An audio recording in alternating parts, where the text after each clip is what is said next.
এই আমার ভাইয়াকে কনসিলেশন দাও তো। কনসিলেশন? কনসিলেশনটা আবার কি হলো? আমার মা ঠিকই বলেছিল এই অশিক্ষিত ছেলেকে বিয়ে করিস। আরে শুভেচ্ছা। আচ্ছা, কংগ্রাচুলেশন।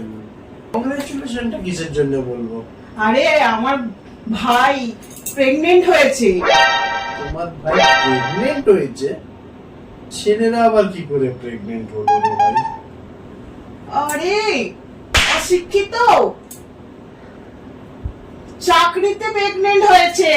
আরে ওটা প্রেগনেন্ট না, ওটা পার্মানেন্ট। ওই যাই হোক হলো। ওহো, আরে আসলে দোষটা তোমার নয়, আমি অশিক্ষিত তো সেই জন্যই আমি বুঝতে একটু অসুবিধা হয়েছে।